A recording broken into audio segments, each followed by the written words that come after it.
Urdu novel سرگوشی۔ اس novel کے مصنف ہیں معین خان۔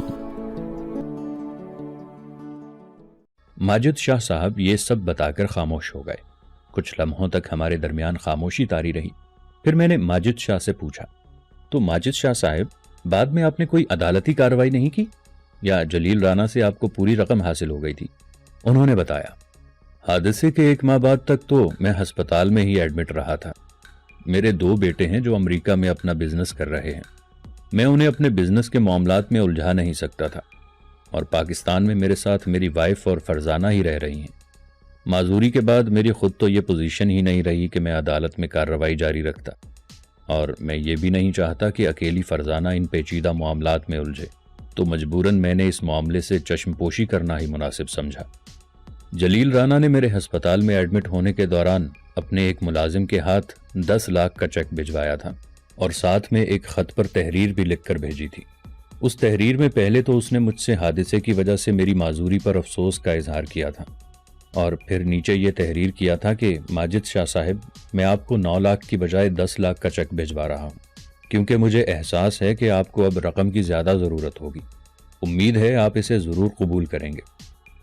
میں وہ چیک بھی نہیں لینا چاہتا تھا، مگر جس ملازم کے ہاتھ میں جلیل آوان نے چیک بھجوایا تھا، وہ چیک اور تحریر ایک لفافے میں لایا تھا، اور وہ لفافہ میرے حوالے کرتے ہی واپس جا چکا تھا۔ ماجد صاحب ایک بار پھر خاموش ہو گئے۔ میں نے ایک بار پھر ماجد صاحب سے پوچھا، تو ماجد صاحب، اب 9 ماہ بعد آپ کیوں جلیل رانا کے خلاف قانونی کارروائی کرنا چاہتے ہیں، جبکہ آپ نے بتایا ہے کہ آپ نے اس معاملے سے چشم پوشی کرنے کا فیصلہ کر لیا تھا؟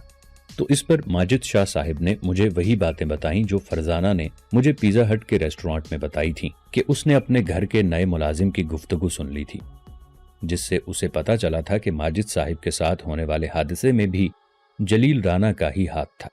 ماجد شاہ صاحب نے کہا، میں نے فرزانہ کو بہت منع کیا تھا کہ اب کیا فائدہ، جو نقصان ہونا تھا ہمیں وہ ہو چکا، مگر اس کی ضد ہے کہ وہ اب جلیل رانا کے خلاف قانونی کارروائی ضرور کرے گی۔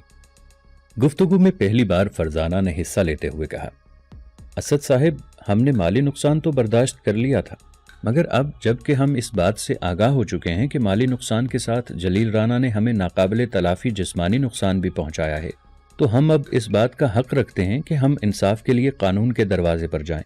میں نے اسبات میں سر ہلا دیا۔ پھر میں نے بیک وقت ماجد شاہ اور فرزانہ کو مخاطب کرتے ہوئے کہا، ٹھیک ہے، اگر آپ جلیل رانا کے خلاف کیس کرنا چاہتے ہیں تو میں 2-3 روز میں جلیل آوان کے خلاف چارج شیٹ تیار کر کے عدالت میں جمع کرا دوں گا، اور ہم عدالت سے جلیل رانا کے خلاف باقاعدہ طور پر ٹریل چلانے کی درخواست بھی کریں گے۔ پھر میں نے کہا، آپ لوگ مجھے جلیل آوان کے ساتھ کی جانے والی بزنس ڈیل کا کانٹریکٹ پیپر دے دیں، جس کے مطابق ماجد شاہ صاحب کی وہ بزنس ڈیل 25 لاکھ کے عوض طے ہوئی تھی، اور اگر ہو سکے تو اس 10 لاکھ کے چیک کی کاپی بھی فراہم کر دیں جو جلیل رانا نے ماجد شاہ صاحب کو ہسپتال میں بھجوایا تھا۔ فرزانہ نے اپنی جگہ سے اٹھتے ہوئے کہا، میں آپ کو دونوں چیزیں ابھی لا دیتی ہوں۔ پھر کچھ ہی دیر میں فرزانہ وہ کانٹریکٹ پیپر اور چیک لے آئی۔ میں نے وہیں بیٹھے بیٹھے ہی دونوں چیزوں کا جائزہ لیا، اور پھر میں نے انہیں اپنی فائل میں لگا دیا۔ میں نے ماجد صاحب اور فرزانہ سے چند ضروری کاغذات پر بھی دستخط کروائے۔ پھر میں جانے کے لیے کھڑا ہو گیا۔ میں نے ماجد صاحب سے الوداعی مصافحہ کیا اور انہیں کہا، انشاءاللہ میں دوبارہ جلد ہی آؤں گا اور آپ کو کیس کے حوالے سے آگاہ کروں گا۔ فرزانہ مجھے گیٹ تک چھوڑنے آئی، اور میں نے گیٹ پر پہنچ کر فرزانہ کو خدا حافظ کیا اور گھر جانے کے لیے ماجد شاہ کے بنگلے سے باہر آ گیا۔ گھر پہنچنے کے بعد میں نے رات دیر تک کیس کو سٹڈی کیا، اور اگلے روز صبح کورٹ جا کر کیس کے حوالے سے کچھ ضروری ڈاکیومنٹس تیار کروا کر عدالت میں جمع کروا دیے۔ اب عدالت نے ہماری درخواست پر جلیل آوان سے جواب طلب کرنا تھا، اور پھر اس کے بعد عدالت اس فیصلے پر پہنچ سکتی تھی کہ آیا اس کیس کو خارج دفتر کیا جائے یا پھر ہماری درخواست منظور کرتے ہوئے باقاعدہ طور پر کیس کے ٹرائل کا آغاز کر دیا جائے۔ 3-4 روز اسی طرح گزر گئے۔ ان دنوں میں فرزانہ اور ماجد صاحب سے بھی ایک ملاقات ہوئی تھی۔ میں نے انہیں آگاہ کر دیا کہ میں نے عدالت میں کیس کی درخواست جمع کرا دی ہے، اور اب عدالت نے جلیل رانا سے جواب طلب کیا ہے۔ 2 روز مزید گزر گئے۔ پھر جلیل رانا کی جانب سے ان کے وکیل نے بھی عدالت میں اپنا جواب اور رپورٹ جمع کروا دی۔ عدالت نے ہمیں ایک تاریخ دے دی، اور اس ڈیٹ کو ہمیں یعنی جلیل رانا کے وکیل اور مجھے